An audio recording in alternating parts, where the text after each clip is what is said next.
క్రీస్తునందు ప్రియ సహోదరి సహోదరులారా, మరొకసారి ఈ వారం కూడా మనం కలుసుకునే అవకాశం దేవుడు కలిగజేసినందుకు ఆయనకు కృతజ్ఞతలు చెల్లిద్దాము. మన మధ్యలో పోయిన వారం లాగానే ఈ వారం కూడా మరి బ్రదర్ జాన్ జీవరత్నం గారు, సిస్టర్ మిరియం గారు, బ్రదర్ శ్యామ్ సుందర్ గారు, సిస్టర్ సుధా శ్యామ్ సుందర్ గారు ఉన్నారు. ముందుగా సిస్టర్ సుధా శ్యామ్ సుందర్ గారు ప్రార్థన చేస్తారు. తర్వాత ప్రేరేపణ సిస్టర్ మిరియం గారు ఇస్తారు. ముందుగా మనము సిస్టర్ సుధా శ్యామ్ సుందర్ గారిని ఇన్వైట్ చేద్దాం. Sister please sister. Praise the Lord. దేవునికి స్తోత్రములు. Let us look to God in prayer. ప్రార్థనతో దేవుని వైపు చూద్దాం మనము. Father in heaven, we praise you and thank you, Lord, for this very special day once again that you have given us. మీరు ఈ రోజు మాకు ఇచ్చిన ఈ మంచి పరిశుద్ధమైన దినము కోసం మీకు స్తోత్రాలు చెల్లిస్తున్నాం దేవా. We give you all glory, honor and praise because you deserve and you are worthy of all praise and honor and glory. సమస్త మహిమ ఘనత ప్రభావం మీకు చెల్లిస్తున్నాం దేవా, ఎందుకంటే వాటన్నిటికీ మీరు అర్హుడు దేవా. We lift you up with our praises, we lift you up with our words. Be exalted, O Lord, in our midst. మీరు మా మాటల ద్వారా హెచ్చించబడిన దేవా, మా వాక్యం మా మాటల ద్వారా మా ఆరాధన ద్వారా మీకు మహిమ కలుగును గాక దేవా. We enter into your courts with thanksgiving this day. మీ సన్నిధికి మేము కృతజ్ఞతాస్తుతులతో వస్తున్నాము దేవా. Father, even as we prepare ourselves and prepare our hearts to receive your word, మీ వాక్యం వినడానికి మమ్మల్ని మేము సిద్ధపరచుకుని మా హృదయాలను కూడా సిద్ధపరచుకున్న సమయంలో we pray specifically for brother and sister John Jeevaratnam. మరి sister Miriam and John Jeevaratnam brother కోసం కూడా ప్రార్థన చేస్తున్నాము. And even as they speak out your word, O Lord, we pray that you will anoint them. వారు మీ వాక్య పరిచర్య చేస్తున్నప్పుడు మీరు వారిని అభిషేకించండి దేవా. That you will fill their mouths with your word. మీ మాటల ద్వారా వారి నోరులు నింపండి దేవా. Your word says that you have given us an instructed tongue. మీరు మాకు సెలవు ఇచ్చారు దేవా, మీరు మంచి వాక్యం మా నోట్లో పెడతానని. To know the word that sustains the weary. దుఃఖంలో ఉన్న వారికి నెమ్మది కలిగే మాటలు మా నోట్లో పెడుతున్నారు దేవా. We believe, Father, in the name of Jesus, that you have put that particular word to sustain the weary around us in both sister and brother's mouths. Brother అదేవిధంగా సహోదరి మాటల ద్వారా మరి దుఃఖంలో ఉన్నారు, బాధలో ఉన్న వారి అందరి వారికి ఆదరణ కలిగే విధంగా మాట్లాడేది చేస్తారనుకుంటున్నాను దేవా. We pray for brother Shyam Sundar, even as he will be translating, that you will put the right words in his mouth to speak to your children. Brother Shyam Sundar గారు కూడా తర్జుమా చేస్తున్న సమయంలో ఆయనతో కూడా మీరు తోడుండండి దేవా. ఆయన కరెక్ట్ గా మరి తర్జుమా చేయగలిగేటట్టు చేయండి దేవా. Committing the rest of the session into your hands, we ask you for your presence with us till the end of the session.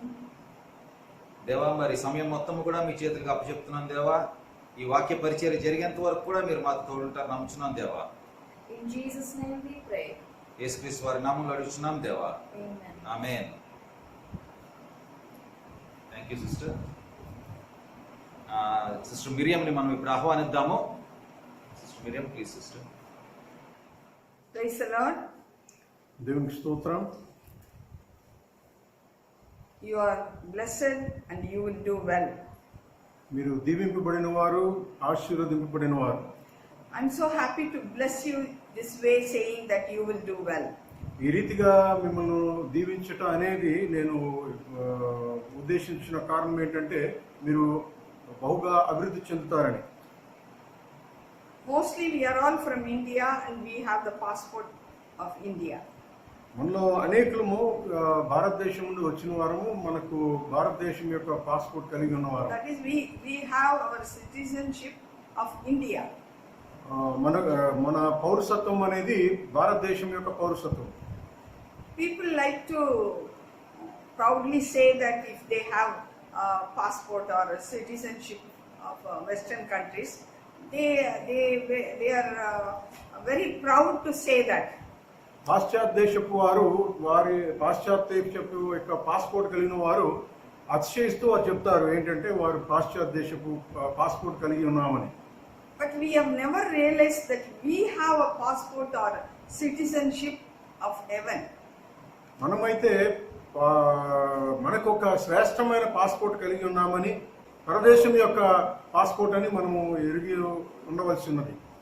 In order to get the passport of other foreign countries, it's not very easy and we have to fulfill many rules and regulations. Sometimes it will be rejected. There are so many things. ఇతర దేశం యొక్క passport పొందుకోవడానికి చాలా కట్టుదిట్టలు ఉంటాయి. వాటిని అవలంబిస్తూ పొందుకోవడం అనేది కొంచెం కష్టతరంగా ఉంటుంది. Yes, for the passport of heaven, citizenship of heaven also, it is not easy, but Jesus Christ has fulfilled everything and He has given to you and me freely. మనకు కూడా పరదేశం యొక్క పాస్పోర్ట్ పొందుకోవడానికి మన ప్రభు అయిన యేసుక్రీస్తు దాన్ని చాలా సులువుగా చేసి పెట్టేస్తున్నాడు. So in Genesis 1:1, we will go from the beginning how God planned to give us citizenship through Jesus Christ. యేసుక్రీస్తు ద్వారా మనకు పరదేశం యొక్క పౌరసత్వము ఏ రీతిగా దేవుడు మనకు అనుగ్రహించినాడో దాన్ని మెట్టుమెట్టుగా వెళ్దాం. In Genesis 1:1, God created the heavens and the earth. ఆదికాండము 1వ అధ్యాయము 1వ వచనంలో దేవుడు భూమి ఆకాశం సృజించినట్టు రాయబడి ఉన్నది. I don't know about you. I was under the impression first God created earth, then light, then one by one. I used to think like that only. It was in my mind like that. నా మట్టుకైతే నేను ఊహించిన విధానం ఏంటంటే దేవుడు ఒక్కొక్కటి క్రమేపీ పరదేశాన్ని ఒక్కసారి ఈ లోకాన్ని భూలోకాన్ని ఒక్కోసారి అలాగా మెట్టుమెట్టుగా ఆయన చేస్తున్నాడని నేను భావించేదాన్ని. But based on this truth, when I look into this verse, God created the heavens and the earth. ఈ వాక్యాన్ని అనుసరించి అర్థం చేసుకుంటే భూమి ఆకాశంలో ఒకే సమయంలో ఆయన సృష్టించినట్టు వివరిస్తుంది. Again, it's confirmed in Genesis 2:1. 2వ అధ్యాయము ఆదికాండము 1వ వచనంలో కూడా Thus the heavens and the earth and all the host of them were finished creating. భూమి ఆకాశములను వాటిలో కలిగి ఉన్నవన్నిటినీ ఒక్కమారుగా దేవుడు సృష్టించినట్టు రాయబడి ఉన్నది. In heavens, all the angelic spirits and cherubim and all other invisible materials, same way how materials are created in earth, the same way some invisible materials were created in heaven. భూలోకంలో ఏ రీతిగా అయితే నానా రీతిలో సంబంధించిన పదార్థములను లేకపోతే మనుషులను సృష్టించినాడు దేవుడు, ఆ రీతిగా పరలోకంలో కూడా కెరూబులు షెరూబులు దేవదూతలను ఆయన సృష్టించినాడు. And I don't know how far the earth and heaven were created, were they near or far away, I don't know, it was not mentioned. But you know the story, God created Adam, Eve, and after creating them, He put them in the Garden of Eden. And the main interesting thing is, He used to come to garden in the cool of the day to have fellowship with them. దేవుడు ఈ భూమి ఆకాశాన్ని ఏ పరిధిలో సృష్టించాడో నాకు తెలియదు, కానీ మానవుని సృష్టించిన తరువాత దేవుడు మానవునితో సహవాసం చేయడానికి ఆ ఏదైనా తోటలో వచ్చి ఉండుట రాయబడి ఉన్నది. But when they sinned against God, you know all those stories. When they sinned against God, it's a 3rd chapter 23 verses 23. The Lord God sent them out of the garden to till the ground which was cursed. ఆదికాండం 3వ అధ్యాయం 23వ వచనంలో రాయబడింది ఏంటంటే, దేవుడైన యెహోవా అతడు ఏ నేల నుండి తీయబడనో దాని సేద్యము పరచుటకు ఏదెను తోట నుండి అతనిని పంపివేసెను. They were sent out because they committed the sin, and earth was cursed, and maybe earth was separated from having the contact to heaven. మొదటి ఆదాము అవ్వలు పాపం చేయడం బట్టి వారు ఏదైనా తోట నుండి పంపివేయబడ్డారు. So this was the condition, and the earth was separated, no connection. They were sent out, and God was not visiting them. God cursed the earth and earth was cursed, and it gave thistles and thorns, and Adam was working very hard for his livelihood. ఆ సమయంలో భూమిని దేవుడు శపించడం బట్టి అప్పుడు గడ్డి ముళ్ళు ఇవన్నీ కూడా మురిసేవి. అండ్ తరువాత శపింపబడిన. Now, what Father God planned, it's in Ephesians 1st chapter 10th verse. దేవుడు ఉద్దేశించిన ప్రకారంగా ఎఫెసీయులు రాసిన పత్రిక 1st chapter మొదటి అధ్యాయంలో verses 10. 10వ వచనంలో రాయబడింది. ఎఫెసీ రాసిన పత్రిక 1 and 10. మొదటి అధ్యాయము 10వ వచనం. That in the dispensation of the fullness of the times ye might gather together in one all things in Christ, both which are in heaven and which are on earth in him.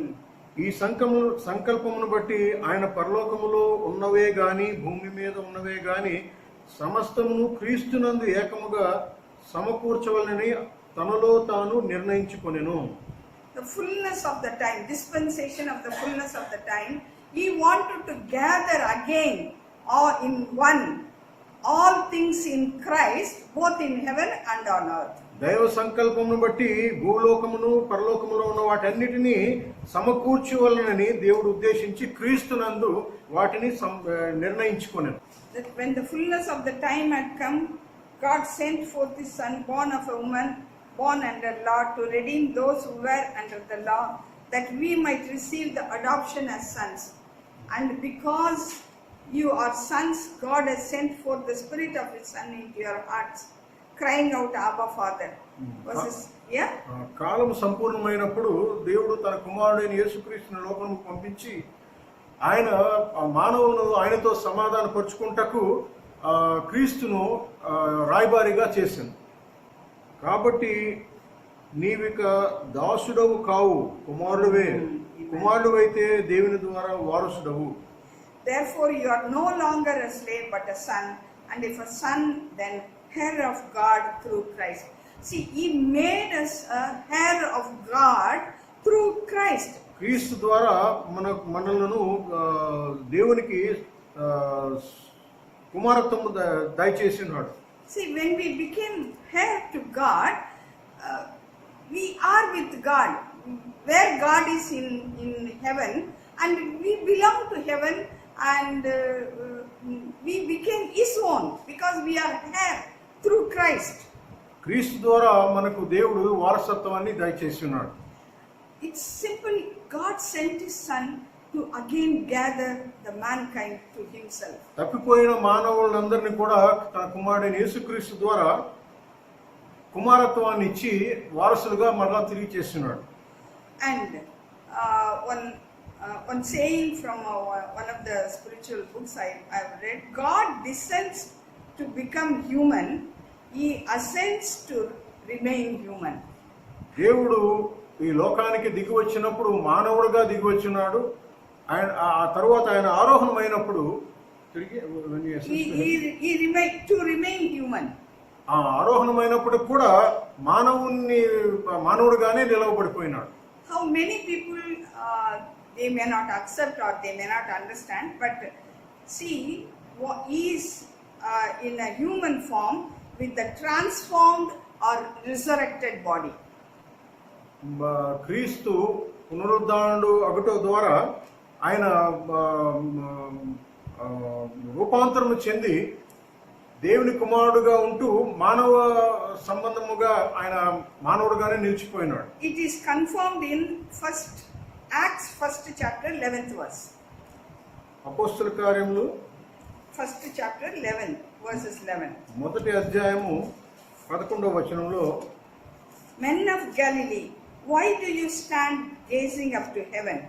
The same Jesus who was taken up from you into heaven will so come in like manner as you saw him go into heaven.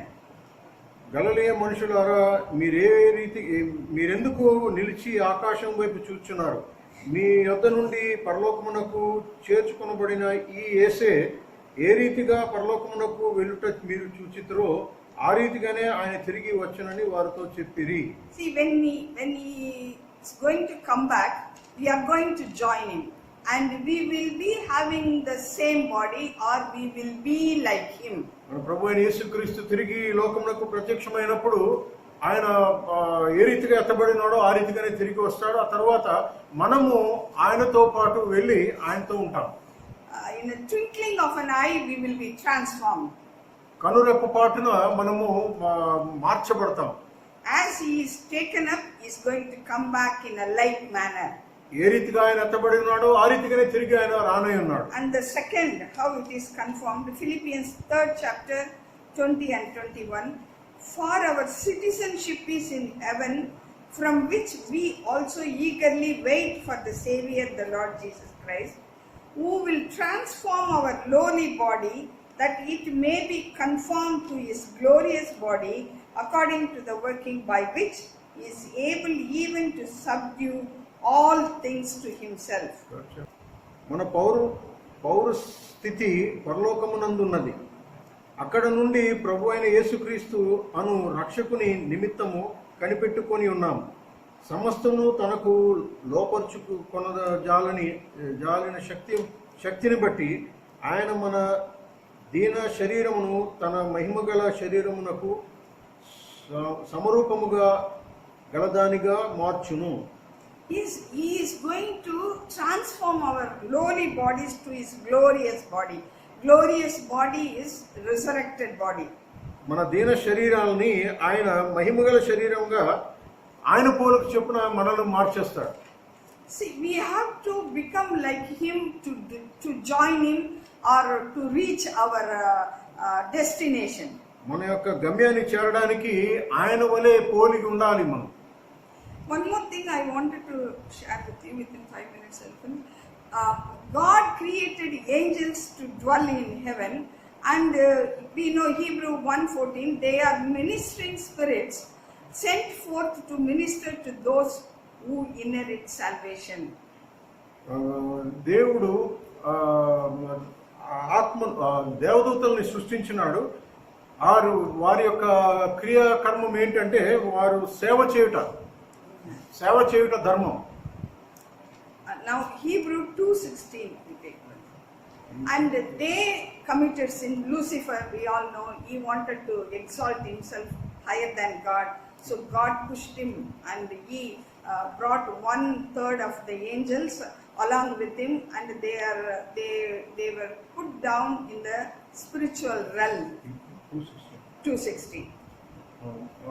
సాతానుడు ఎప్పుడైతే ఈ లోకమునకు త్రోసివేయబడ్డాడో అక్కడ మూడో భాగము యొక్క పరలోకమున్న మూడో భాగము చెందిన దేవదూతలందరూ కూడా ఆ సాతాను చేత త్రోయబడ్డారు. And God created heaven, earth. In the heaven also, these angels, they committed sin. And I think the angels committed sin, they were pushed down. Then the Adam and Eve.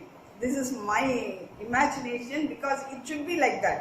నేను అర్థం చేసుకున్న రీతి ఏంటంటే మొట్టమొదటిగా దేవునికి అవిధేయత ఎప్పుడైతే సాతానుడు తనతో ఉన్న అనుచరులు దేవదూతలు దేవునికి అవిధేయత చూపించారో ఆ మూడో భాగము దేవదూతలందరూ కూడా తృణీకరింపబడ్డారు, పరలోకం నుండి త్రోవేయబడ్డారు. ఆ తర్వాత మానవుడు కూడా స్వతసిద్ధంగా పాపం చేస్తున్నాడు. Now Hebrew 2:16, he does not give aid to angels, but he does give aid to human beings. హెబ్రీయులకు రాసిన పత్రిక 2:16 ఏలయనగా ఆయన ఎంత మాత్రమును దేవదూతల స్వభావమును ధరించుకొనక అబ్రహాము సంతానము స్వభావము ధరించుకొని ఉన్నాడు. God did not plan for the salvation of the fallen angels, but he planned for the salvation of the fallen human being. దేవుని యొక్క ప్రణాళికలో నశించిన మానవుల ఎడల ప్రణాళిక కలిగి ఉన్నాడు, కానీ తృణీకరింపబడిన దేవదూతల ఎడల ఏమాత్రం కూడా ప్రణాళిక కలిగి లేడు. He has you and me in his mind. దేవుని యొక్క ఉద్దేశంలో మానవుడు గురించి ఆలోచన ఉన్నది. That's why he sent his son. When the fullness of time came, he sent his son, and through him he made you and me an heir to God.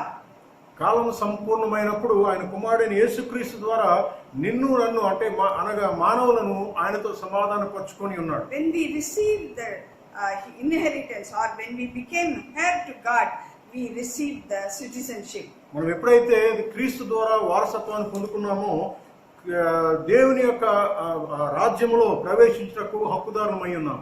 See, many countries, they promise so many things to their citizens.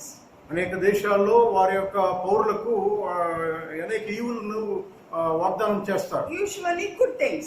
మంచి ఈవులను ఇస్తామని చెప్తారు.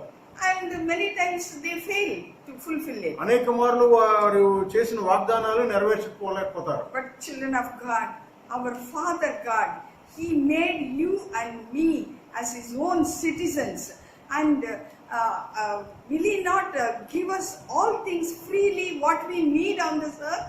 మనుష్య రీతిగా అయితే మానవులు ఆ రీతిగా చేసిన వాగ్దానాలు నెరవేర్చకపోతారు, కానీ దేవుడైతే మానవుల ఎడల చేసిన వాగ్దానములన్నిటిని కూడా నెరవేరుస్తాడు. Two ways He worked in your life and in my life. రెండు విధములుగా మానవుల జీవితంలో దేవుడు క్రియ చేస్తున్నాడు. See, by sending His Son, He planned for our salvation, to be saved from the sin. ఆయన కుమారుడైన యేసుక్రీస్తుని ఈ లోకమును పంపించడం ద్వారా మానవుల యొక్క పాప పరిహారార్థ నిమిత్తము ఆయన ఒక ఉద్దేశము కలిగి ఆయన దాన్ని నెరవేర్చున్నాడు. For that His Son was crucified, shed His blood, and He received the stripes. మానవ యొక్క పరిహారార్థ నిమిత్తము ఆయన కుమారుడైన యేసుక్రీస్తును శిలువ మ్రాను మీద మరణము పొందినంతగా ఆయన గాయపరుచున్నాడు. It is not only to give us citizenship, it is also to bless us while we live on the earth with healing, with forgiveness, with redemption, with crowning with the loving kindness and tender mercies. పరలోక వారసత్వం మనకు ఇచ్చటం మాత్రమే కాదు, కానీ ఈ లోకంలో జీవించినంత కాలము కృపా సత్య సంపూర్ణులుగా మనం జీవించాలని దేవుడు ఉద్దేశించున్నాడు. So walk each day knowing your identity. ప్రతి దినము కూడా మన యొక్క యోగ్యతను తెలుసుకొని మనము ప్రవర్తించవలసిన బదులమైన You are an heir to God, you are a God's child, you are royalty, and you are His beloved. దేవుని ఉద్దేశ ప్రకారము నీవు నేను ఆయనకు వారసులమై ఉన్నాము, ఆయనకు చెందిన వారమై ఉన్నాము, ఆయన బిడ్డలమై ఉన్నాము. Walk like the child of God. కాబట్టి దేవుని బిడ్డగా నీవు ప్రవర్తించు. Yes, the situation around is very difficult. We could hear, we could see many things. But the children of God, you should have the confidence and assurance that you are an heir to God. మనల్ని ఆవరించిన పరిస్థితులు చూస్తుంటే చాలా గంభీరంగా ఉన్నవి పరిస్థితులు, కానీ దేవుని యందు విశ్వాసమైన నీవు దేవుని యొక్క సంకల్పాన్ని అర్థం చేసుకొని దేవుని యొక్క నిర్ణయాన్ని గ్రహించగలిగితే నీ యొక్క శ్రేష్ఠ జీవితాన్ని నువ్వు అనుభవించగలవు. What is the difference between the child of God and the people who do not know Jesus Christ? దేవుని ఎరిగిన విశ్వాసి దేవుని ఎరుగని అవిశ్వాసికి తేడా ఏంటి? We walk through the valley of the shadow of death right now.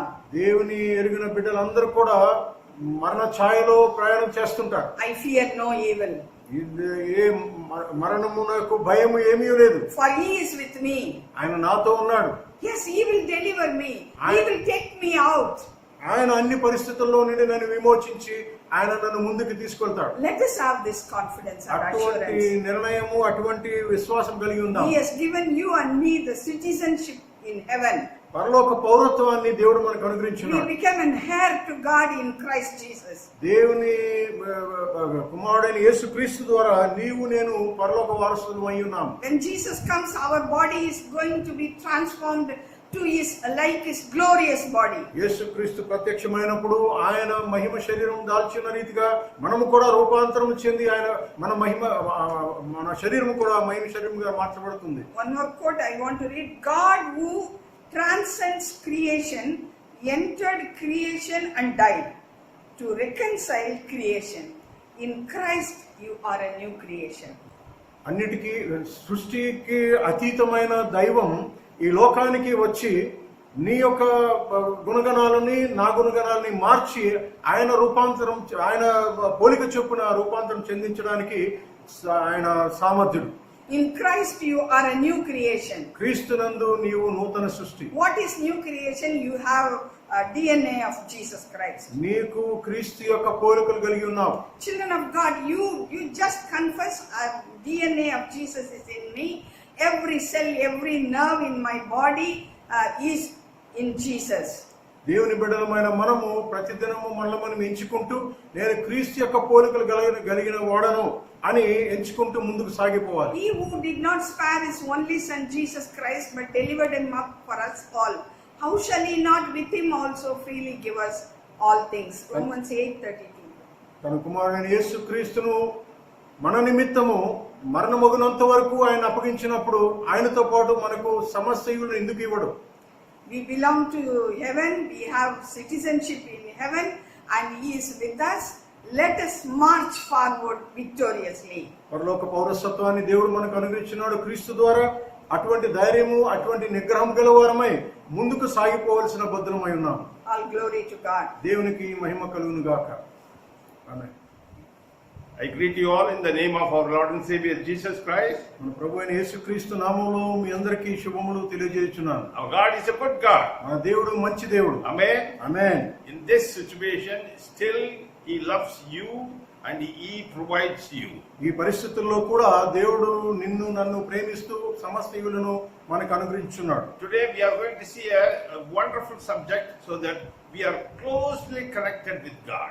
దేవునితో సంబంధం కలగవారమై ఉండుటకు ఒక మంచి శ్రేష్టమైన వాక్యాన్ని మనం ధ్యానిద్దాం. Please turn with me, book of Romans, రోమీయులకు రాసిన పత్రిక 12th chapter, 12వ అధ్యాయము verses 1. 1వ వచనం. Therefore, I urge you, brothers, in view of God's mercy, to offer your bodies as living sacrifices, holy and pleasing to God. This is the spiritual act of worship. రోమీయులకు రాసిన పత్రిక 12వ అధ్యాయం 1వ వచనంలో, కాబట్టి సహోదరులారా, పరిశుద్ధమును దేవునికి అనుకూలమునైన సజీవ యాగముగా మీ శరీరమును ఆయనకు సమర్పించుకొనుడి. దేవుని వాత్సల్యతను బట్టి మిమ్మును బతిమాలు కొనుచున్నాను. ఇట్టి సేవ మీకు యుక్తమైనది. Whenever I read these verses, I used to have a question in my mind. ఈ వాక్యాన్ని ఎప్పుడు నేను చదివినా సరే నా మనసులో ఒక ప్రశ్న కలిగి ఉంటాను. What is this living sacrifice? ఈ సజీవ యాగము అంటే ఏంటి? We know pretty well what is sacrifice. యాగము అంటే బలి అర్పణ అంటే మనకు తెలుసు. In every faith of people, sacrifice is there. ప్రతి విశ్వాసములో అన్య విశ్వాసములో కూడా అర్పణ అనేది ఉంది. And people go and sacrifice, and mostly for their sin. మనుషులందరూ కూడా వారి యొక్క పాపము నిమిత్తము బలి అర్పణ చేస్తారు. And only the New Testament Christians are different from sacrifices. ఈ నూతన నిబంధన క్రైస్తవులు మాత్రమే ఇతర బలి అర్పణతో పోల్చి చూస్తే ఇది వేరేగా ఉంటుంది. And the word of God talks about living sacrifice. ఈ నూతన నిబంధనలో రాయబడిన బలి అర్పణ గురించి గమనిస్తే సజీవ యాగము అని రాయబడి ఉన్నది. You can try to understand how a sacrifice can be living after sacrifice. అర్పణ అర్పించిన తరువాత జీవము కలిగి ఉండుట అనేది ఎలాగ సాధ్యము? Normally people take a cattle or a bird, whatever it is, to sacrifice, they kill it. ఒక జంతువును గాని పక్షిని గాని తీసుకెళ్లిన తర్వాత దాన్ని చంపిన తర్వాత మాత్రమే అది అర్పణగా మారుతుంది. Because the blood has to be shed. కారణం ఏంటంటే రక్తం ప్రోక్షణ లేకుండా అది అర్పణగా ఉండదు. Without shedding of blood, there is no remission of sin. రక్త ప్రోక్షణ లేకుండా పాప క్షమాపణ లేదు. It is God's universal condition. అది దేవుని యొక్క ఉద్దేశ ప్రకారముగా అదొక నియమం. So a sacrifice is needed. ఒక బలి అర్పణ అనేది అవసరం ఉంది. To my knowledge, the first sacrifice is made by Noah, our great grandfather. నా జ్ఞానం ప్రకారముగా మొట్టమొదటి బలి అర్పణ అనేది నోవా జీవితంలో అర్పణ అనేది ఆయన చేసి ఉన్నాడు. See, after the great flood, Noah came out from the ark. Noah ఆ యొక్క ఓడ నుంచి బయటకు వచ్చిన తరువాత the entire world was destroyed. లోకమంతా కూడా ఆ దినాల్లో నాశనం చేయబడింది. People, animals, birds, everything. Maybe I think that except fishes. The rest of the things are all destroyed. సృష్టి యావత్తు నాశనము అయిపోయినది, చేపలు తప్ప. After 40 days, 40 దినముల తరువాత Noah came out. నోవా ఓడ నుంచి బయటకు వచ్చి, And you know what is the first thing he was doing? మొట్టమొదటిగా ఆయన ఏం చేసినాడో తెలుసా? Genesis 8th chapter, ఆదికాండము 8వ అధ్యాయంలో verses 20 says, 20వ వచనము రాయబడింది ఏంటంటే, Then Noah built an altar to the Lord, and taking some of all the clean animals and the clean birds, he sacrificed burnt offering on it. The Lord smelt the pleasing aroma and said in his heart, Never again will I curse the ground because of man, even though every inclination of his heart is evil from childhood, and never again will I destroy all living creatures as I have done. ఆదికాండం 8వ అధ్యాయం 20వ వచనం మొదలుకొని, అప్పుడు నోవాహు యెహోవాకు బలిపీఠము కట్టి పవిత్ర పశువులన్నిటిలోని అపవిత్ర పక్షులన్నిటిలో నుండి కొన్ని తీసుకొని ఆ పీఠం మీద దహన బలి అర్పించెను. అప్పుడు యెహోవా ఇంపైన సువాసన అనుగ్రహించి, ఇక మీదట నరులను బట్టి భూమిని మరలా శపించను. ఎందుకనగా నరులు హృదయాలోచనలు వారి బాల్యం నుండి చెడ్డవి. నేను ఇప్పుడు చేసిన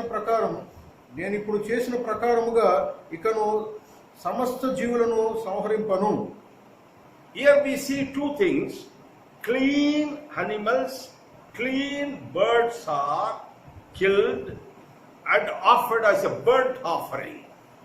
పవిత్రమైన పశువులను, పవిత్రమైన పక్షులను దేవుడు నోవాహు బలి అర్పణ చేసి ఉన్నాడు. And again the word of God confirms that God smelt that aroma, that smell of the burnt offering. ఆ యొక్క బలి అర్పణ దేవునికి ఇంపుగా అనిపించినట్టు రాయబడినది. My question is, why Noah did this first job after coming out from the ark? ఆ ఓడ నుంచి బయటకు వచ్చిన తర్వాత నోవాహు మొట్టమొదటిగా ఈ పని ఎందుకు చేసి ఉన్నాడు? Because the world and all the people were in sin. That is the reason God destroyed the world. కారణం ఏంటంటే ఆ దినాల్లో మానవులందరూ కూడా పాపము చేసి దేవునికి వ్యతిరేకమైపోయినారు. And Noah, God gave this understanding. You do a sacrifice so that the sin of the people of the world can be forgiven. నోవాహుకు బయలుపరిచింది ఏంటంటే మానవుని యొక్క పాప పరిహారార్థ నిమిత్తము బలి అర్పణ చేయవాలని నోవాను దేవుడు ప్రేరేపించున్నాడు. The burnt offering what Noah offered changed the mind of God. బలి అర్పణ చేయటం ద్వారా దేవుని యొక్క మనస్సు మారినట్లు ఇక్కడ రాయబడినది. And God made a covenant, eternal covenant with people and even the animals. ఒక నిత్య వాగ్దానము, నిబంధన దేవుడు మానవులతో పాటు మనుషులతో, జంతువులతో కూడా దేవుడు చేసి ఉన్నాడు. I will not destroy how I destroyed now. ఇక ఎన్నడూ ఈ రీతిగా నేను నాశనము చేయను అని ఒక నిర్ణయాన్ని దేవుడు తీసుకున్నాడు. Both people and living beings. మనుష్యులను, ఆ జీవరాశులన్నిటిని కూడా. And he established a covenant, the rainbow what you and I see beautifully on the sky because of this. ఈ నిబంధనను బట్టి దేవుడు ఒక ఇంద్రధనస్సును సాక్షిగా ఆకాశంలో ఆయన స్థాపించి ఉన్నాడు. Whenever you see the rainbow, think that it is a covenant of God between man and God, animals and God. ఇంద్రధనస్సుని దేవుడు ఎందుకు నియమించి ఉన్నాడంటే మానవులకు దేవునికి మధ్య, దేవునికి పశువులకు మధ్య ఒక వాగ్దానము లేకపోతే ఒక నిబంధన దేవుడు ఏర్పాటు చేస్తున్నాడు. No more destruction like how he has done in Noah's ఇక period. ఎన్నడూ కూడా నాశనం అనేది నోవా దినంలో చేసిన రీతిగా దేవుడు చేయను అని నిర్ణయించుకున్నాడు. It's all because of the burnt offering what Noah did. కేవలము కారణం ఏంటంటే ఒకే ఒక్క బలి యాగము ద్వారా దేవుడు ఆ యొక్క నిర్ణయాన్ని తీసుకున్నాడు. God is very particular about sacrifices. దేవుడు ఈ బలి అర్పణ గురించి చాలా ఖండితంగా ఉంటాడు. In the book of Leviticus, right from the chapter 1 to 7, only about all kinds of sacrifices are described. లేవి కాండములో 7వ అధ్యాయం వరకు నానా రీతులైన బలి అర్పణల గురించి రాయబడి ఉన్నది. Different kinds of sacrifices. అనేకమైన రీతులుగా దేవుడు బలి అర్పణలు కోరి ఉన్నాడు. For each and every sin people commit, there is a sacrifice provided. మానవులు అతిక్రమించిన ప్రతి అతిక్రమం కొరకు కూడా ఒక ప్రత్యేకమైన బలి అర్పణ దేవుడు నియమించి ఉన్నాడు. Burnt offering, grain offering, fellowship offering, sin offering, guilt offering, so many kinds of offerings. పాప క్షమాపణ నిమిత్తం బలి, తర్వాత దానములు బలి, ఇక అనేకమైన రీతిలుగా బలి అర్పణను ఆయన నియమించి ఉన్నాడు. And God was insisting that people should do this offering to be set free from their sin. వారి యొక్క అతిక్రమం నుండి పాపము నుండి వారు దూరస్తులగునట్లు మానవులకు ఈ యొక్క నియమము దేవుడు నియమించి ఉన్నాడు. People were keep on performing or doing these sacrifices through the priest appointed by God, so that they could live righteously or holy life. దేవుని చేత ఏర్పాటు చేయబడిన యాజకుల ద్వారా మనుష్యులు వారి యొక్క నియమం ప్రకారముగా ప్రతి అతిక్రమం చెందిన బలి అర్పణ ఇచ్చుడు ద్వారా వారు క్రమేపీ దేవునితో సమీపస్తులై ఉన్నారు. But this has to be repeated every year or every time, so that their assurance of forgiveness should be renewed. కానీ ఈ యొక్క బలి అర్పణ అనే కార్యక్రమాన్ని ప్రతి మారు అంటే అతిక్రమించిన ప్రతిసారి కూడా వారు బలి అర్పణ చేయవలసిన బద్దులై ఉన్నారు. But God planned something else. కానీ దీన్ని చూచున్న దేవుడు ఇంకొక ఉద్దేశాన్ని కలిగి ఉన్నాడు. And he planned a permanent sacrifice for you and me, only one sacrifice, that is through his son Jesus Christ. మానవులు దేవుని యొక్క కట్టడలను అవలంబించకుండా ప్రతిమారు కూడా అతిక్రమిస్తూ ఆ యొక్క బలి అర్పణ చేయటం ఒక అలవాటు రీతిగా అయిపోవడం బట్టి దేవుడు ఒక ఖచ్చితమైన బలి అర్పణ యేసుక్రీస్తు ద్వారా నియమించున్నాడు. In the book of Hebrews, the 10th chapter, God systematically explains how these sacrifices are working in our life. హెబ్రీయులకు రాసిన పత్రిక 10వ అధ్యాయంలో దేవుడు క్రమేపీ ఆ యొక్క బలి అర్పణ ఒక ఉద్దేశాన్ని ఆయన సంపూర్ణంగా లిఖించున్నాడు. Verses 4 very clearly says that because it is impossible for the blood of bulls and goats to take away sins. హెబ్రీయులకు రాసిన పత్రిక 14వ వచనంలో ఏలయనగా ఎడ్ల యొక్కయు మేకల యొక్కయు రక్తము పాపములను తీసివేయుటకు అసాధ్యం కాబట్టి ఆయన ఈ లోకమందు ప్రవేశించి ఉన్నప్పుడు ఈలాగు చెప్పుచున్నాడు. So he has sent his own son to this world. కాబట్టి ఆయన ఏకైక కుమారుడు యేసుక్రీస్తుని లోకమునకు పంపి ఉన్నాడు. And when Jesus was walking in the initial stage, his own cousin John the Baptist saw him, and he never recognized him as his brother, but he called him, "Look, the Lamb of God who take away the sin of the world." యేసుక్రీస్తు లోకంలో సంచరించినప్పుడు ఆయన బంధువైన యోహాను యేసుక్రీస్తుని సంబోధిస్తూ ఈ రీతిగా అన్నాడు, లోక పాపమును మోసుకొని పోవు దేవుని గొర్రెపిల్ల అని. And verses 29 and verses 36, he repeated the same thing. Look, Lamb of God who takes away the sin of the world. అనేక మార్లు యోహాను యేసుక్రీస్తు గురించి సంబోధిస్తూ లోక పాపం మోసుకొని పోవు దేవుని గొర్రె పిల్ల అని ఆయన ఉద్దేశించి చెప్పినాడు. All the people are thinking that, are calling or addressing Jesus Christ as Rabbi, or a teacher. But John the Baptist understood the very purpose of Jesus coming to this world as a lamp of God to take away the sin of the world. ఆ దినాల్లో మనుషులు యేసుక్రీస్తుని బోధకుడా రబ్బీ అని పిలిచేవారు, కానీ యోహాన్ అయితే ఆయన గుర్తు పెట్టుకొని యేసుక్రీస్తుని లోక పాపము మోసుకుని పోవు దేవుని గొర్రెపిల్ల అని మాత్రమే చెప్పి ఉన్నాడు. Because God has planned a permanent sacrifice, only one sacrifice, the last sacrifice, so that the sin of the world can be taken away. దేవుడు కేవలము మానవుల యొక్క పాప పరిహారార్థ నిమిత్తము ఒకే ఒక బలియాగాన్ని ఆయన కుమారుడు ద్వారా చేసి ఉన్నాడు. Hebrews 10th chapter verses 14 says, April రాసిన పత్రిక 10వ అధ్యాయం 14వ వచనం రాయబడింది ఏంటంటే, because by one sacrifice he has made perfect for every those who are being made holy. ఒక్క అర్పణ చేత ఆయన బడువారిని సదాకాలమునకు సంపూర్ణులుగా చేసి ఉన్నాడు. The blood of Jesus Christ, what he has shed on the cross, made perfect, removed all the sin, removed all the sickness.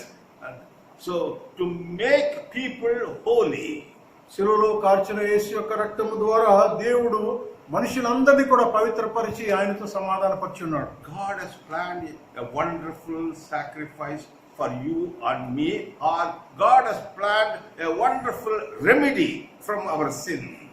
మనల్ని మన పాపము నుండి విమోచించుటకు దేవుడు ఒక అద్భుతమైన విమోచన కార్యక్రమాన్ని యేసుక్రీస్తు యొక్క అర్పణ ద్వారా చేసి ఉన్నాడు. Nowadays all the people are talking about vaccine. ఈ దినాల్లో అందరూ కూడా ఈ యొక్క వ్యాక్సిన్ గురించి మాట్లాడుతున్నారు. Brother, have you taken the vaccine? సహోదరుడా, వ్యాక్సిన్ తీసుకున్నావా అని అడుగుతుంటారు. Are you afraid to take the vaccine? Vaccine తీసుకోవడానికి ఏమైనా భయపడుతున్నావా? Because vaccine is the only remedy from corona. కారణం ఏంటంటే ప్రస్తుత దినాల్లో ఉన్న ఈ వ్యాధి కరోనా నుండి విడుదల పొందుటకు వ్యాక్సిన్ మాత్రమే. People are trying to analyze what is there in the vaccine. అందరూ కూడా మనుషులు దాన్ని లోతుగా ఆలోచిస్తున్నారు, ఆ యొక్క వ్యాక్సిన్ లో అటువంటి శక్తి ఉన్నదా లేదా అని. But the blood of Jesus Christ has a powerful vaccine, so that any unholy man, anyone can be made holy, perfect. అయితే యేసు యొక్క రక్తములో సమస్త విధమైన రోగములకు నివారణ కలిగి ఉన్నది. So let us have a holy vaccine in our life. మన జీవితంలో ఈ పరిశుద్ధమైన పవిత్రమైన ఈ మందు మనము కలిగి ఉందాం. And we are going to discuss how this holy vaccine is operating in our life. మన జీవితంలో ఈ పవిత్రమైన మందు ఏ రీతిగా పనిచేస్తుందో మనం కొంతసేపు ధ్యానం చేద్దాం. We have started with the sacrifice, and now we are going to go inside how in New Testament this sacrifice is being operated. పాత నిబంధనలో బలి అర్పణ గురించి మనం కొంతసేపు మాట్లాడుకున్నాము. ఈ నూతన నిబంధనలో యేసుక్రీస్తు యొక్క బలి అర్పణ మన జీవితంలో ఏ విధంగా మందుగా పనిచేస్తుందో మనం గమనిద్దాం. And we should always remember or keep it in our mind that all this are there to remove our sin.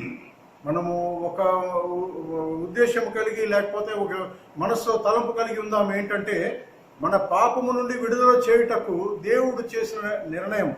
Forgiveness of sin is the prime idea of sacrifice. పాప క్షమాపణ అనేది మాత్రమే ఈ యొక్క బలి అర్పణ యొక్క ముఖ్య ఉద్దేశం. Let us go to the beginning of the New Testament, book of Acts, 2nd chapter.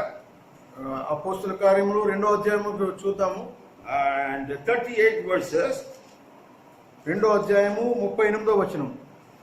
Peter replied, repent and be baptized, every one of you, in the name of Jesus Christ, for the forgiveness of your sin, and you will receive the gift of the Holy Spirit. 38వ వచనంలో ఈ రీతిగా రాయబడింది, పేతురు మీరు మారు మనసు పొంది పాప క్షమాపణ నిమిత్తము ప్రతివాడు యేసుక్రీస్తు నామమున బాప్తిసం పొందుడి, అప్పుడు మీరు పరిశుద్ధాత్మను వరము పొందుదురు. This statement from Peter after his first preaching to the big mass of people. పేతురు ఆ దినాల్లో అనేక జనసమూహముల మధ్య నిలబడి ఇది ఒక సాక్ష్యముగా ఆయన మాట్లాడినాడు.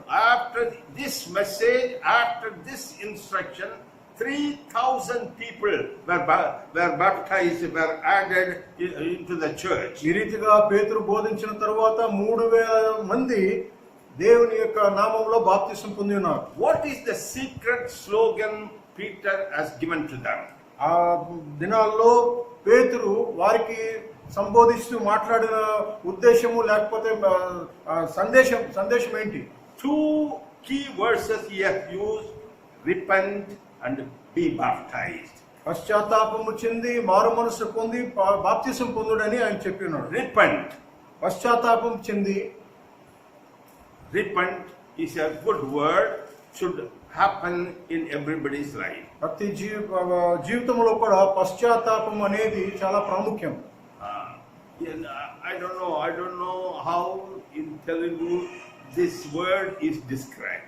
ఈ తెలుగులో దీన్ని ఏ రీతిగా వర్ణించబడ్డదో నాకు తెలియదు, కానీ In my language, in Tamil, తమిళ భాషలో repent means manam tirumbungal.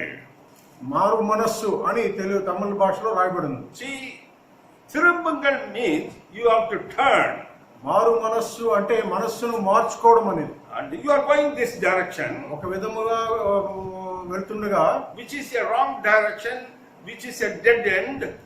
Somebody is telling, brother, you are heading a wrong direction. ఒక వ్యక్తి ఒక దిశలో నడిచిపోతున్నప్పుడు అది తప్పు దిశ అయితే ఆ దిశను మార్చుకోవలసినది.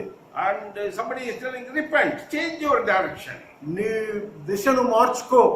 And change your direction so that you will be directed to the right heading. సరైన దిశకు పోవాలంటే మనస్సును మార్చుకోవాలి. So first of all, in somebody's life, this should happen: repentance. మారు మనస్సును మార్చుకునే ఒక సిద్ధాంతం కలిగి ఉండాలి ప్రతి ఒక్క జీవితంలో. That is the reason even Jesus Christ, when he started preaching in the Acts 1st chapter, the same thing he is mentioning: repent, the kingdom of God is at hand. దేవుని రాజ్యం సమీపించున్నది కాబట్టి మారు మనసు పొందుడి అని దేవుని వాక్యంలో రాయబడినది. Repent and be baptized. మారు మనసు పొంది బాప్తిసం పొందుడి. Or people will say, brother, I repented.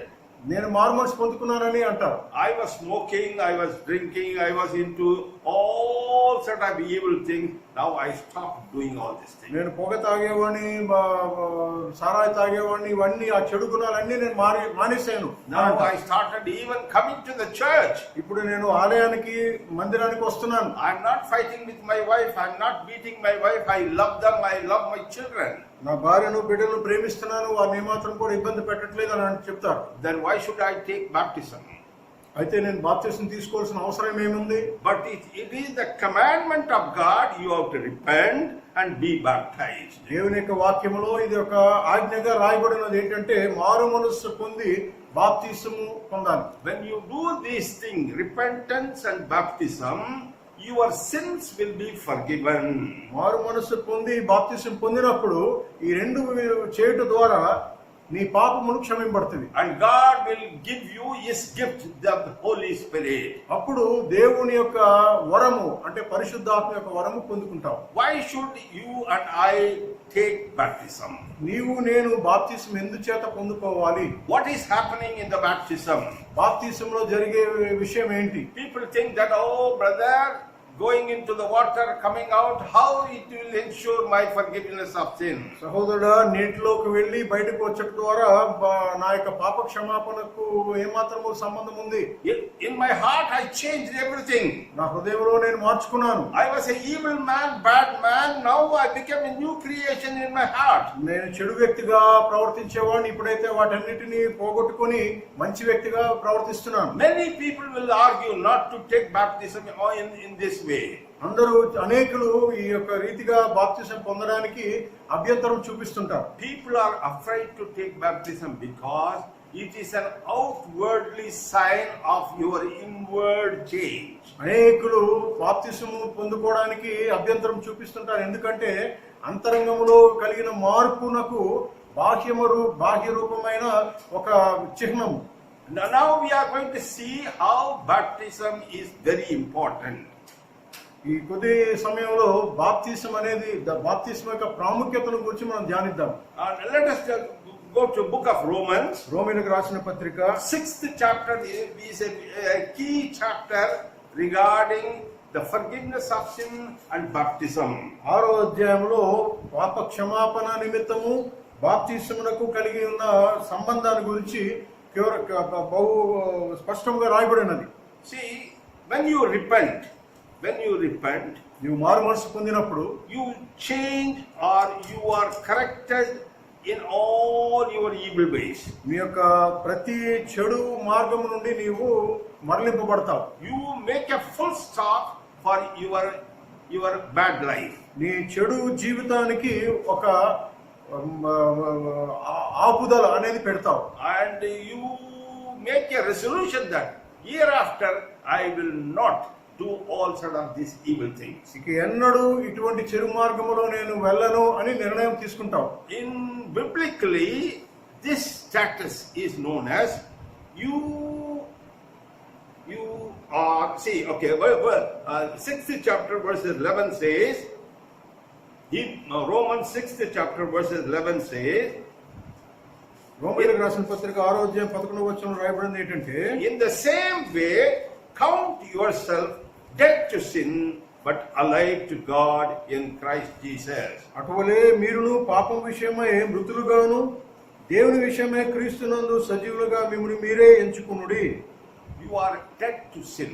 పాపం నిమిత్తం మృతులుగా మిమ్మల్ని ఎంచుకోవాలి. Who is a dead man? ఎవరు చనిపోయిన వ్యక్తి ఎవరండి? Whatever may be his capacity, his personality, his position, once he is dead, is nothing. సజీవుడుగా ఉన్నప్పుడు తన యొక్క వైఖరి ఏదైనప్పటికీ ప్రాణం పోయిన తర్వాత ఆయన జీవితంలో విలువ అనేది లేదు. People will not call, once I die, people will not call me John Jeevarathan. నేను చనిపోయిన తర్వాత నా శరీరాన్ని జాన్ జీవరత్నం అని పిలవరు. When they are going to take the body, brother? శవాన్ని ఎప్పుడు తీస్తారండి అని అడుగుతారు. I become the body. నేను శవంగా మారిపోతాను. And I no longer live. John Jeevaratnam ఇంకా బ్రతికి ఉండడు. That is the same thing happening when you stop or when you make a full stop for your sinful life. నీ గత పాప జీవితానికి నువ్వు ఎప్పుడైతే ఆపివేసి మారు మనసు పొందుతావో జరిగేది అదే. Verses 11, once again I read, count yourself dead to sin but live to God in Christ Jesus. అటువలే మీరును పాపం విషయమై మృతులుగాను దేవుని విషయమై క్రీస్తు యేసునందు సజీవులుగాను మిమ్మల్ని మీరే ఎంచుకునుడి. In the beginning we were talking about sacrifice. మొట్టమొదటిగా బలి అర్పణ గురించి మాట్లాడాము. In sacrifice an animal is killed, it is dead. బలి అర్పణలో ఒక జంతువు బలి అర్పణ చేయబడుతుంది. Now you are dead to sin. ఇప్పుడైతే పాపం నిమిత్తం చచ్చిన వారమై ఉన్నాం. And Romans 12th chapter says that you are a living sacrifice. రోమీయులకు రాసిన పత్రికలో 12వ అధ్యాయం రాయబడింది ఏంటంటే మీరు సజీవ యాగములై ఉన్నారు. And the person who is dead, he has to be buried. ఎవరైతే చనిపోతారో ఆ దేహాన్ని పాతిపెట్టబడాలి. Maximum 12 hours or a day they will keep the body. కొన్ని గంటలు లేకపోతే ఒక దినము ఆ యొక్క శవాన్ని ఇంట్లో పెట్టుకుంటారు. And after that it has to be disposed. ఆ తరువాత ఆ యొక్క శరీరాన్ని పాతిపెట్టబడాలి. Now you are dead to sin. ఇప్పుడు మీరు పాపం నిమిత్తం చనిపోయిన వారు. In the sight of God, you are a dead person. మీరు చనిపోయినారు పాపం నిమిత్తం. You are not physically dead, but for your sin you are dead. పాపము నిమిత్తము మీరు చనిపోయినారు, శారీరకంగా కాదు. This dead person has to be buried. ఆ యొక్క పాపము నిమిత్తము చనిపోయిన ఆ వ్యక్తిని సమాధి చేయాలి. See, the beginning of the 6th chapter talks about the beginning of the 6th chapter, Romans 6th chapter. We died to sin. How can we live in any longer. Or don't you know that all of us who were baptized into Christ were baptized into his death? We are therefore buried with him through baptism into death, in order that just as Christ was raised from the dead through the glory of the Father, we too may live a new life. రోమీయులకు రాసిన పత్రిక 6వ అధ్యాయం మొదటి 4 వచనంలో రాయబడిన రీతిగా అలాగైనా ఏమందుము కృప విస్తరించున్నవని పాపమందు నిలిచిందుమా అట్లనరాదు. పాపం విషయమై చనిపోయిన మనము ఇక మీదట ఎలాగూ దానిలో జీవించుదుము.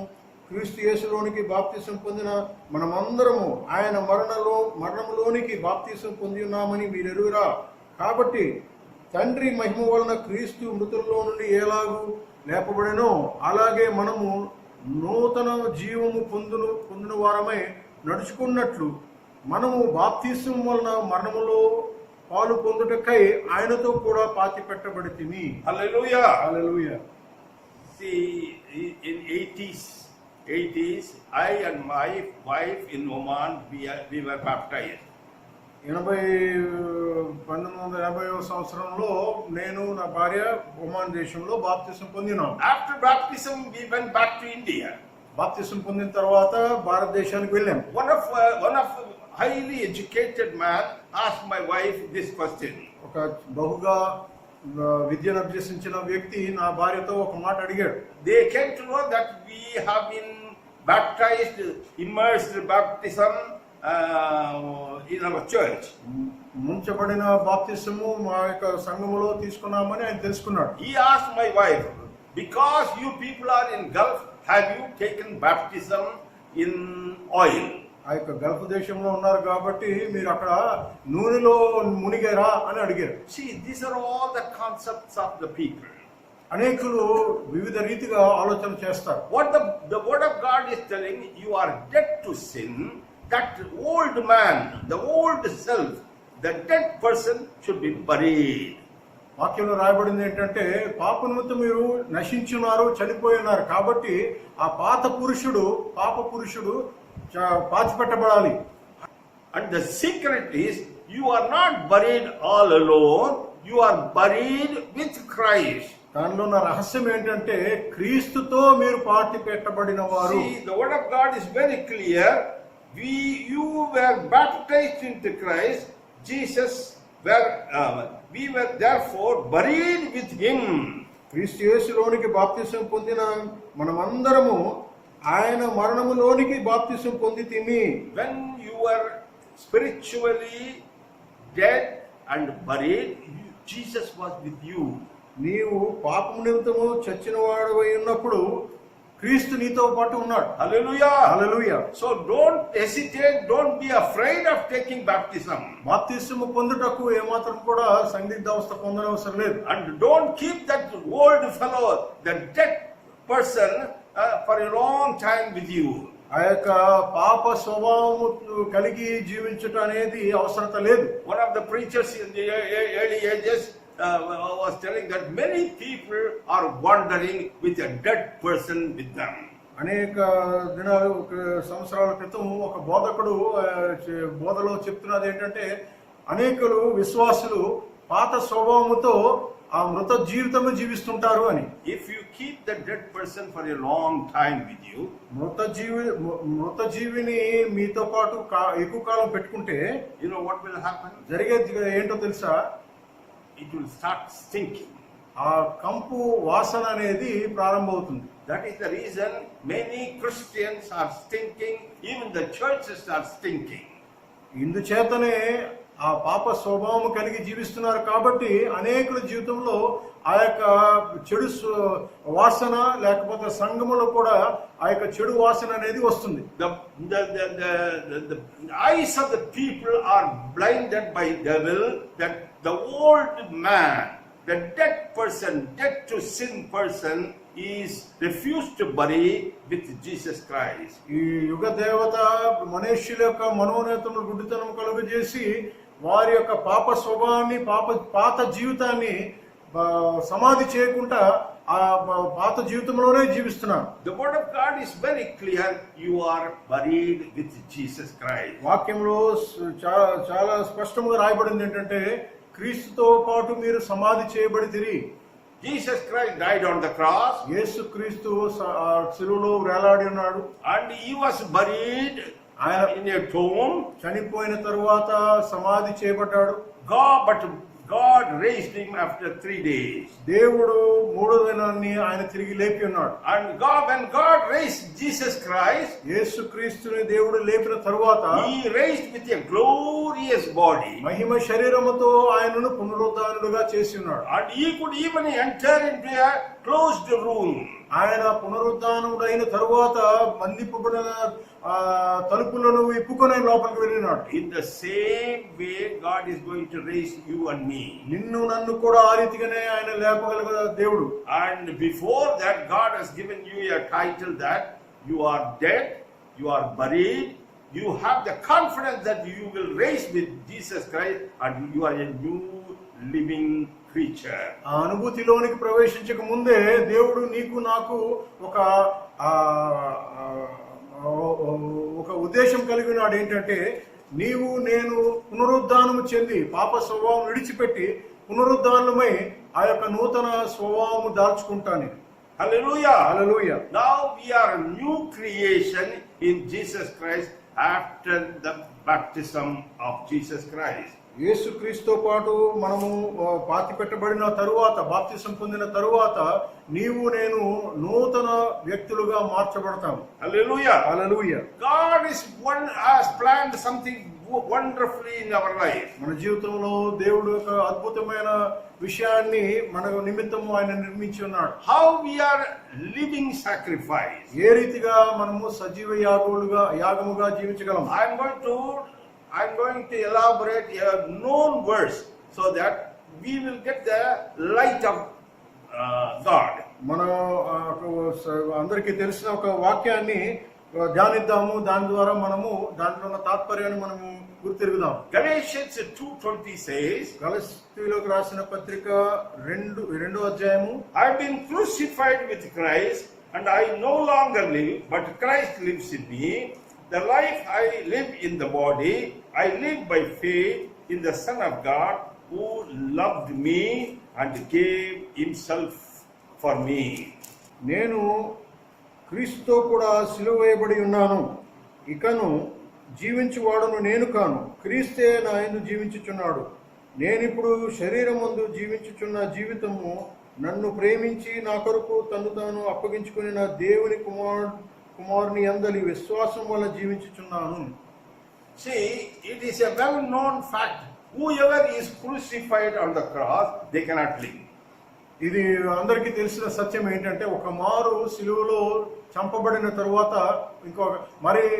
మరలా ఇంకా జీవించలేరు. I am dead to sin. నేను పాపం నిమిత్తము సిలువ వేయబడి ఉన్నాను. That means it is closed. My life is totally stopped. పాపము నిమిత్తము నేను మృతి చెంది ఉన్నాను. I've been crucified with Christ. క్రీస్తుతో నేను సిలువ వేయబడి తిని I am no longer I am.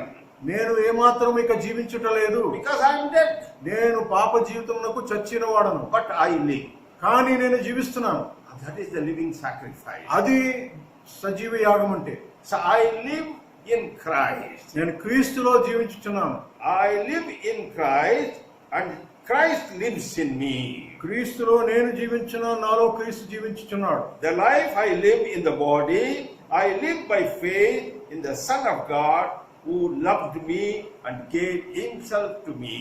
నా నిమిత్తము సిలువ వేయబడిన క్రీస్తులో నేను ఈ శరీరం జీవితము జీవించుచున్నాను. Dear brothers and sisters, ప్రియమైన సోదరి సోదరులారా, try to understand the secret of living sacrifice. ఈ యొక్క సజీవ యాగము అనే ఈ మాటను అర్థం చేసుకుందాం. My old fellow is sacrificed. నా యొక్క పాప స్వభావము బుద్ధి అర్పణగా చేయబడినది. My old fellow is crucified on the same cross where Jesus died. యేసుక్రీస్తు సిలువ వేయబడిన సిలువలో నా యొక్క పాత వ్యక్తిత్వము మరణించబడినది. But still I live. కానీ నేను జీవిస్తున్నాను. I live in Christ. క్రీస్తులో నేను జీవిస్తున్నాను. The consolation, the biggest consolation, Christ lives in me. క్రీస్తు నా యందు జీవించున్నాడు అనే తృప్తి మనం కలిగి ఉంటాం. And if you see the word of God very closely, He loves me. దేవుని యొక్క వాక్యమును మనం సూటిగా ధ్యానిస్తే ఆయన నన్ను ప్రేమించున్నాడు. He gave Himself to me. నా నిమిత్తము తను తాను అప్పగించుకున్నాడు. Hallelujah. Hallelujah. What a wonderful promise of this living ఈ sacrifice. యొక్క సజీవ యాగము గురించిన ఒక మంచి అద్భుతమైన వాగ్దానం ఇది. Verses 21 says, 21వ వచనం రాయబడింది I ఏంటంటే, do not set aside the grace of God, for if righteousness come to be gained through law, Christ died for nothing. 21. సర్వశాస్త్రము దేవుని వాగ్దానములకు విరోధమైనదా? అట్లనరాదు. జీవింపచే శక్తి గల ధర్మశాస్త్రము ఇయ్యబడిన ఉన్న ఎడల వాస్తవముగా నీతి ధర్మశాస్త్రం మూలముగానే కలిగి ఉన్నది గాని. See, we were talking about the love of God. దేవుని యొక్క ప్రేమను గురించి మనం ఉద్దేశించి మాట్లాడాలి. God living in you. దేవుడు నీ యందు జీవించుట. Verses 21 confirms that the grace of God is with you. దేవుని యొక్క కృప నీ ఎడల బయలుపరచబడి ఉన్నదని తెలియజేస్తుంది. Hallelujah. Hallelujah. These are all the promises, blessing promises of living sacrifice. సజీవ యాగమును గూర్చిన వాగ్దానాలు ఇవన్నీ కలిగి ఉన్నాం. And I'm closing. Only one blessing I wanted to display to you. ఒక దీవెన వాక్యాన్ని మనమందరం తెలుసుకుందాం. Book of Galatians, కొలస్సీలకు రాసిన పత్రిక 3rd chapter, 3వ అధ్యాయము verses 3. You should not forget this word. కొలస్సీలకు రాసిన పత్రిక 3వ అధ్యాయము 3వ వచనం.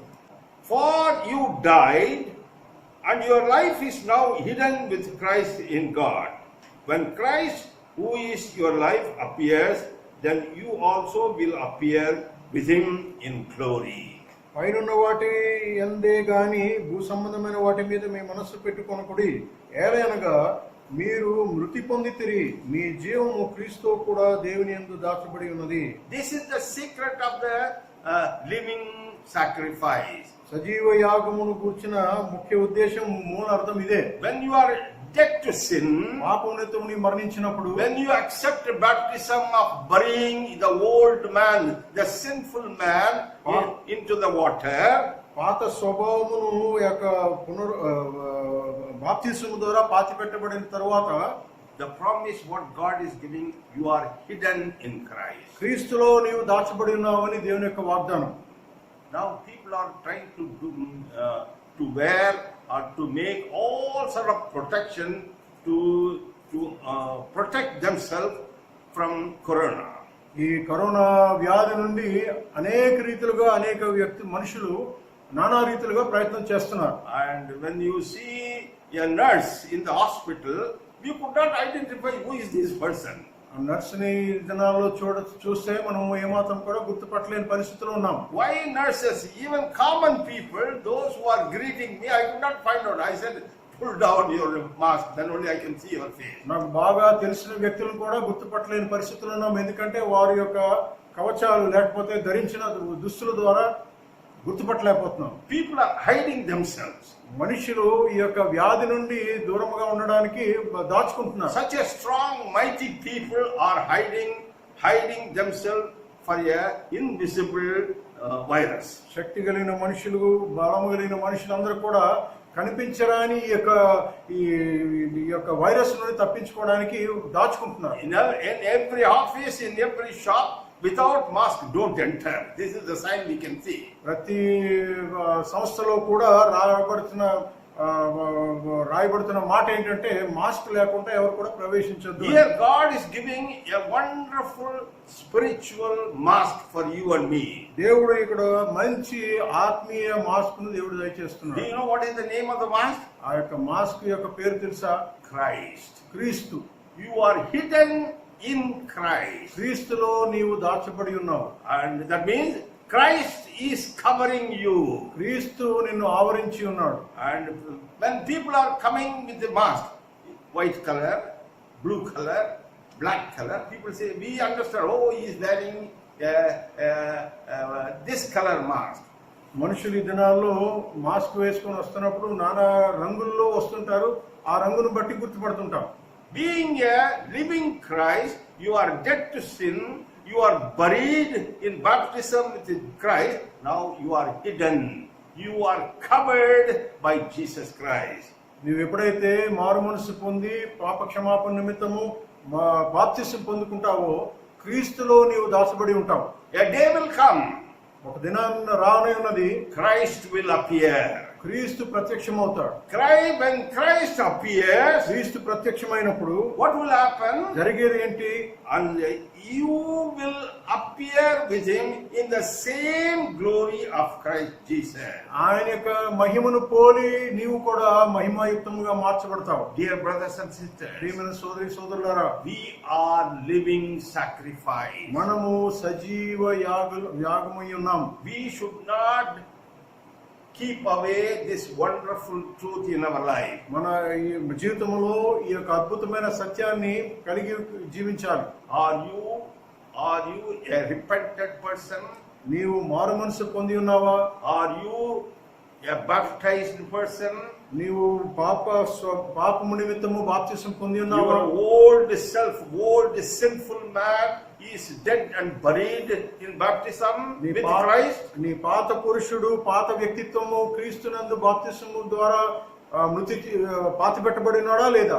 Now if you say that, yes brother, I am repentant, I am baptized.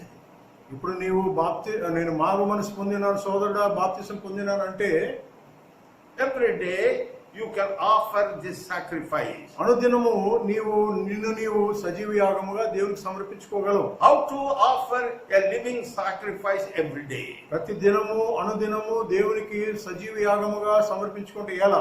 Even though we are repented and baptized, మనము మారు మనసు పొంది బాప్తిసం పొందిన తరువాత the devil will bring lot of attacks in your life. మన జీవితంలో అనేక రీతిలుగా దేవుడు సాతాను శోధిస్తుంటాడు. You can confess, I am a living sacrifice. నీవు ఒక సాక్ష్యం చెప్పగలవు. You can tell him that I am dead to sin. సాతానుకు నువ్వు చెప్పవలసింది ఏంటంటే నేను పాపం నిమిత్తము మృతి చెంది ఉన్నాను. I am dead to sin, devil. You cannot do anything with me. సాతానుడా, నేను పాపం నిమిత్తము మృతి చెంది ఉన్నాను. నీవు నా మీద నీకు అధికారం లేదు. Devil will see, oh, this fellow is dead. అయ్యో, క్రీస్తునందు వీడు మృతి చెంది ఉన్నాడు. This fellow is buried with Christ. క్రీస్తుతో పాటు పాతి పెట్టబడి ఉన్నాడు. He is hidden in Christ. క్రీస్తులో దాచబడి ఉన్నాడు. I cannot do any of my tricks with him. నేను ఏమాత్రం కూడా వీడిని పట్టుకోలేను. This is how in New Testament every day the children of God can offer sacrifice. దేవుని సంబంధులు అనుదినము ఈ రీతిగా దేవుని కొరకు యాగము చేయగలరు. Jesus Christ died on the cross, earned forgiveness of sin, so that you don't have to offer any more blood sacrifice. నీవు నేను ఇక ఎన్నడూ కూడా ఈ రక్తము చిందించట పాప క్షమాపణ కొరకు రక్తం చిందించవలసిన అవసరం లేదు. కారణం ఏంటంటే క్రీస్తు నీ నిమిత్తం నా నిమిత్తం రక్తం చిందించున్నాడు. It's all your confession. I am dead to sin. I am buried with Jesus Christ. I am hidden in Christ. నీ యొక్క ఒప్పుకోల్లో సమస్తము ఇమిడి ఉన్నది. ఏంటంటే క్రీస్తులోనే నేను మృతి చెంది ఉన్నాను, క్రీస్తులోనే దాచబడి ఉన్నాను. Your faith and your confession makes that you are a new creation. నీ విశ్వాసము, నీ యొక్క ఒప్పుకోలు నీ యొక్క నూతన జీవితం గురించి మాట్లాడుతుంది. How many of you agree with my teaching? ఎంతమంది ఈ దినాన్ని చెప్పబడిన వాక్యానికి అంగీకరిస్తున్నారు? We are living sacrifice. మనము సజీవ సాక్షులమై ఉన్నాం. Let us all close our eyes. అందరూ కళ్ళు మూసుకొని offer ourselves as a living sacrifice. దేవునికి మనము సజీవ యాగముగా అర్పించుకుందాం. Thank you, Lord, for this wonderful truth. దేవా ఈ యొక్క మంచి సత్యమును గురించి నా మాటలు బట్టి నీకు వందనాలు. From today onwards, I will follow this truth and confess that I am a living sacrifice. దేవా ఈ దినం మొదలుకొని నేను దేవుని కొరకు సజీవ సాక్షిగా ఉంటానని ఒప్పుకుంటున్నాను. Yeah, whenever the devil comes to me, ఎప్పుడైతే సాతాను నా దగ్గరకు వస్తున్నప్పుడు, whenever the devil tries to temptate me, సాతాను నన్ను శోధించినప్పుడు I can confess that I am a living sacrifice. నేను దేవుని కొరకు సజీవ యాగముగా అర్పింపబడి తిని అని చెప్పగలను. My sins are dead. దేవా నా యొక్క పాపము చంపబడినది. My old self is dead and buried. నా పాప స్వభావము పాత పురుషుడు చనిపోయి మృతి చెందినాడు. I am hidden in Christ. క్రీస్తులో నేను దాచబడి ఉన్నాను. Christ is covering or completely in control of my life. క్రీస్తు నా జీవితం మీద అధికారిగా ఉన్నాడు. Thank you for this wonderful truth.